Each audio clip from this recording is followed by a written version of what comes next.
মুজিবরকে দেখেছি। ব্যক্তিত্ব ও সাহসিকতার এই মানুষই হিমালয়।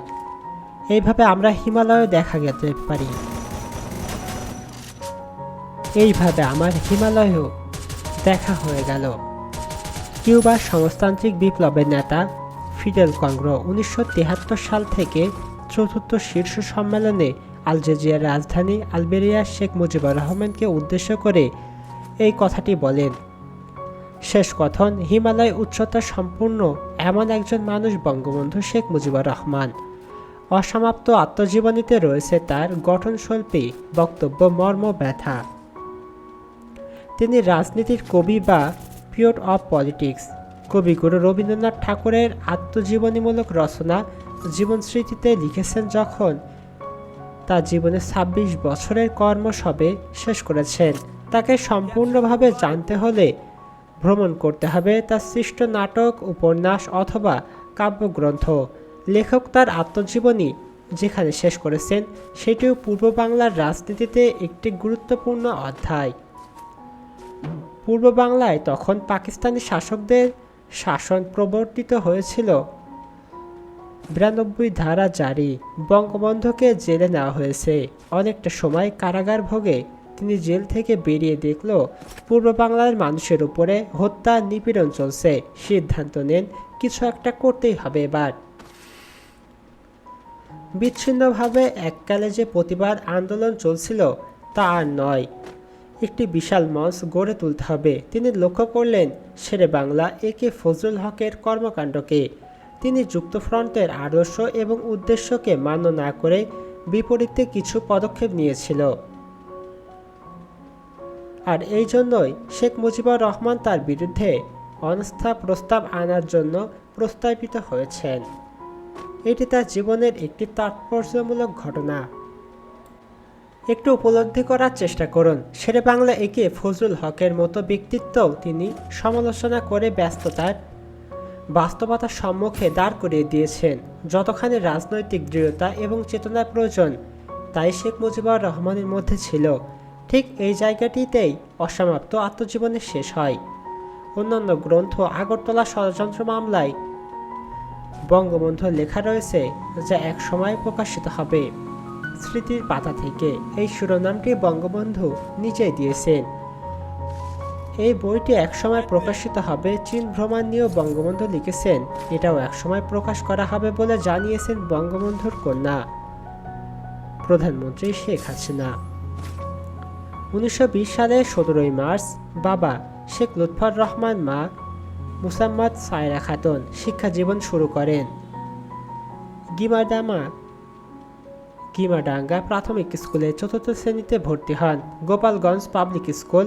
১৯৪২ সালে গোপালগঞ্জের মিশনারি স্কুল থেকে ম্যাট্রিক পাশ করেন। এই মিশনারি স্কুলে পড়াকালীন সময়ে অর্থাৎ ১৯৩৮ সালে সর্বপ্রথম কারাভোগ করেন। ১৯৩৯ সালে হোসেন শহীদ সোহরাওয়ার্দী সম্মানিত গোপালগঞ্জ মুসলিম লীগ এবং ছাত্রলীগ মুসলিম লীগ গঠন করেন এবং তিনি সম্পাদক নির্বাচিত হন। ১৯৪২ সালে কলকাতা ইসলামিয়া কলেজে ভর্তি হন এবং কলেজের বেকার হোস্টেলের ২৪ নম্বর কক্ষে তিনি থাকতেন। ১৯৪৭ সালে ইসলামিয়া কলেজে বিএ পাশ করেন। তারপর ১৯৪৮ সালে ঢাকা বিশ্ববিদ্যালয় আইন বিভাগে ভর্তি হন। ১৯৪৮ সালে ৪ জানুয়ারি অন্যতম সদস্য হিসাবে প্রতিষ্ঠা করেন পূর্ব পাকিস্তান মুসলিম ছাত্রলীগ। ১৯৪৯ সালে ২৩ জুন আওয়ামী লীগ মুসলিম লীগ প্রতিষ্ঠা লাভের পর তিনি যুগ্ম সাধারণ সম্পাদকে নির্বাচিত হন। ১৯৪৯ সালে চতুর্থ শ্রেণীর কর্মচারীদের আন্দোলনে সংহতি প্রকাশ করায় বিশ্ববিদ্যালয় কর্তৃপক্ষ তাদেরকে বহিষ্কার করেন। ১৯৫২ সালের ১৪ ফেব্রুয়ারি রাষ্ট্রভাষা বাংলার দাবিতে তিনি কারাগারে অনশন করেন। ১৪ মে ১৯৫৪ সাল গোপালগঞ্জের আসনে নির্বাচিত হয়ে তিনি যুক্তফ্রন্ট সরকারের সর্বকনিষ্ঠ মন্ত্রী হিসাবে শপথ গ্রহণ করেন এবং কৃষি, বন, সমবায় ও শিল্প মন্ত্রণালয়ের দায়িত্ব গ্রহণ করেন। ১৯৫৬ সালে প্রাদেশিক সরকার ও শিল্প বাণিজ্য মন্ত্রীর দায়িত্ব পালন করেন। ১৯৬৪ সালে বঙ্গবন্ধুর নেতৃত্বে সম্মিলিত বিরোধী দল হিসাবে কম্বাইন্ড অপটিজেশন পার্টি গঠন করা হয়। 1966 সালের আওয়ামী লীগের সভাপতি নির্বাচিত হন। 1966-তে 6 দফা উত্থান, 1968 3 জানুয়ারি আগরতলা ষড়যন্ত্র মামলায় 1 নম্বর আসামি হন। 1966-তে 6 দফা উত্থান। 22 ফেব্রুয়ারি মামলা থেকে মুক্তি পান এবং 23 ফেব্রুয়ারি রেসকোর্স ময়দানে তৎকালীন ডাকসুর ভিপি তোফায়েল আহমেদ কর্তৃক বঙ্গবন্ধু উপাধি লাভ করেন। 1969-এর 5 ডিসেম্বর তিনি পূর্ব পাকিস্তানের নাম বাংলাদেশ নামকরণ করেন। 1970-এর নির্বাচনে তার নেতৃত্বে জাতীয় পরিষদে আওয়ামী লীগ পূর্ব পাকিস্তান 169টি আসনের মধ্যে 167টি আসন পেয়ে জয়লাভ করেন। 1971 সালের 7 মার্চ রেসকোর্স ময়দানে ঐতিহাসিক ভাষণ প্রদান, 26 মার্চ স্বাধীনতার ঘোষণা দেন। 10 এপ্রিল অস্থায়ী সরকারের রাষ্ট্রনীতি এবং রাষ্ট্রপতি নিযুক্ত হন। 7 সেপ্টেম্বর পাকিস্তান সরকার কর্তৃক দেশদ্রোহী ঘোষণা করে তার মৃত্যুদণ্ড প্রদান করা হয়। 1971 সালের 16 ডিসেম্বর বাংলাদেশের স্বাধীন হওয়ার পর 1972 সালে 8 জানুয়ারি তিনি পাকিস্তান কারাগার থেকে মুক্তি লাভ করেন। ঢাকায় আসার পথে 9 জানুয়ারি লন্ডনে ব্রিটিশ প্রধানমন্ত্রী এডওয়ার্ড হিথের সাথে সাক্ষাৎ করেন এবং দিল্লিতে ভারতের রাষ্ট্রপতি ভিভি গিরি এবং প্রধানমন্ত্রী ইন্দিরা গান্ধীর সাক্ষাৎ করেন। 10 জানুয়ারি বাংলাদেশের পৌঁছান। 10 জানুয়ারি তিনি বাংলাদেশে পৌঁছান। 12 জানুয়ারি বাংলাদেশের প্রধানমন্ত্রী হিসাবে দায়িত্ব গ্রহণ করেন। 25 জানুয়ারি 1975 সালের সংবিধানের 4th সংশোধন মঞ্চে বাংলাদেশের রাষ্ট্রপতি হিসাবে দায়িত্ব পালন করেন। 15 আগস্ট ভোরে বাংলাদেশের স্থাপিত শেখ মুজিবুর রহমান নিজ বাসস্থানে সেনাবাহিনীর কতিপয় বিশ্বাসঘাতকতা অফিসারদের হাতে নিহত হন। বেগম ফজিলতুন্নেছা মুজিব এই বইটি শেখ মুজিবুরের পাশাপাশি তার একটি মানুষের উপস্থিতি উপলব্ধি করা হয়। লেখক যাকে রেনু বলে সম্বোধন করেছেন। আগাগোড়া অন্তশীলভাবে এই মহিষনী নারীর কথা আলোকপাত হয়েছে। বঙ্গবন্ধুকে তার জীবনের সমস্ত প্রেম, ভালোবাসা, প্রীতি এবং সেই ভালোবাসার প্রীতিকে দেশপ্রীতি, মানুষের প্রীতিতে রূপান্তরিত করে তিনি কতটা ত্যাগ স্বীকার করেছেন তা প্রত্যেকটি নারীর জন্য উজ্জ্বল দৃষ্টান্ত। অগ্র থেকে লেখক যাত্রায় বাড়ি ফিরলেন, তখন শুধু বিছানা নিয়েই ফিরে পেরেছেন, কারণ প্রায় সব কাপড় চোপড় চুরি হয়ে গিয়েছে। প্রথম টাকা পয়সার অভাব, তারপর নতুন কাপড় চোপড়ের। ঠিক এই সময় আবার কলকাতায় যাবার সময় রেনুর কাছে বিদায় নিতে চান। দেখেন রেনু হাতে কিছু টাকা নিয়ে দাঁড়িয়ে আছেন। প্রিয় মানুষটি বিদায় দিতে কষ্ট হলেও তিনি তা বুঝতে দিতেন না। লেখক ভাষায় অমঙ্গল অজ্রবোধ বোধ করে অনেক কষ্টের বন্ধন করে রেখেছে।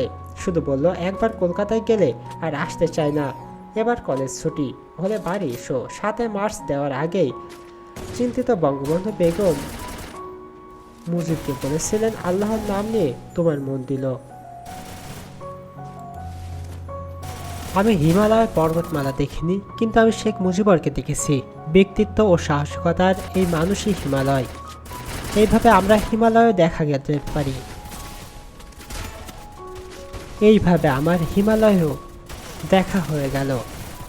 কিউবার সমাজতান্ত্রিক বিপ্লবের নেতা ফিদেল কাস্ত্রো 1973 সাল থেকে 4th শীর্ষ সম্মেলনে আলজেরিয়ার রাজধানী আলবেরিয়ার শেখ মুজিবুর রহমানকে উদ্দেশ্য করে এই কথাটি বলেন।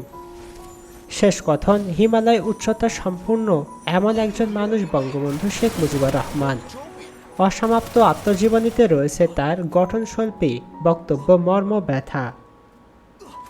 তিনি রাজনীতির কবি বা পিওট অফ পলিটিক্স। কবিগুরু রবীন্দ্রনাথ ঠাকুরের আত্মজীবনীমূলক রচনা জীবনস্মৃতিতে লিখেছেন, যখন তার জীবনের 26 বছরের কর্ম সবে শেষ করেছেন। তাকে সম্পূর্ণভাবে জানতে হলে ভ্রমণ করতে হবে তার সৃষ্ট নাটক, উপন্যাস অথবা কাব্যগ্রন্থ। লেখক তার আত্মজীবনী যেখানে শেষ করেছেন সেটিও পূর্ব বাংলার রাজনীতিতে একটি গুরুত্বপূর্ণ অধ্যায়।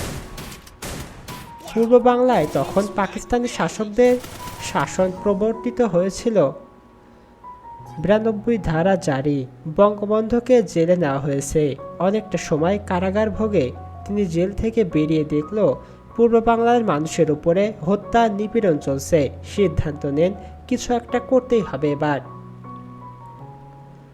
বিচ্ছিন্নভাবে এককালে যে প্রতিবাদ আন্দোলন চলছিল তা আর নয়, একটি বিশাল মঞ্চ গড়ে তুলতে হবে। তিনি লক্ষ্য করলেন শেরে বাংলা একে ফজলুল হকের কর্মকাণ্ডকে।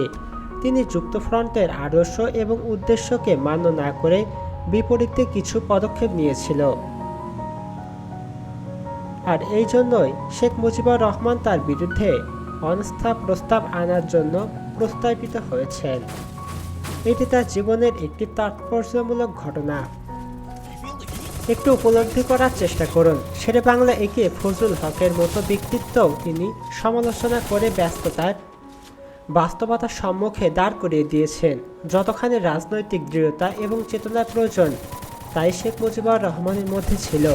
ঠিক এই জায়গাটিতেই অসমাপ্ত আত্মজীবনী শেষ হয়।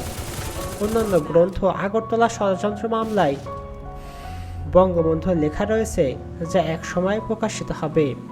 স্মৃতির পাতা থেকে এই শিরোনামটি বঙ্গবন্ধু নিজেই দিয়েছেন। এই বইটি একসময় প্রকাশিত হবে। চীন ভ্রমণ নিয়েও বঙ্গবন্ধু লিখেছেন, এটাও একসময় প্রকাশ করা হবে বলে জানিয়েছেন বঙ্গবন্ধুর কন্যা প্রধানমন্ত্রী শেখ হাসিনা। 1920 সালের 17 মার্চ বাবা শেখ লুৎফর রহমান, মা মুসাম্মদ সায়রা খাতুন শিক্ষা জীবন শুরু করেন গিমাডাঙ্গা প্রাথমিক স্কুলে। 4th শ্রেণীতে ভর্তি হন গোপালগঞ্জ পাবলিক স্কুল। 1942 সালে গোপালগঞ্জের মিশনারি স্কুল থেকে ম্যাট্রিক পাশ করেন। এই মিশনারি স্কুলে পড়াকালীন সময়ে অর্থাৎ 1938 সালে সর্বপ্রথম কারাভোগ করেন। 1939 সালে হোসেন শহীদ সোহরাওয়ার্দী সম্মানিত গোপালগঞ্জ মুসলিম লীগ এবং ছাত্রলীগ মুসলিম লীগ গঠন করেন এবং তিনি সম্পাদক নির্বাচিত হন। 1942 সালে কলকাতা ইসলামিয়া কলেজে ভর্তি হন এবং কলেজের বেকার হোস্টেলের 24 নম্বর কক্ষে তিনি থাকতেন। 1947 সালে ইসলামিয়া কলেজে বিএ পাশ করেন। তারপর 1948 সালে ঢাকা বিশ্ববিদ্যালয়ের আইন বিভাগে ভর্তি হন। 1948 সালে 4 জানুয়ারি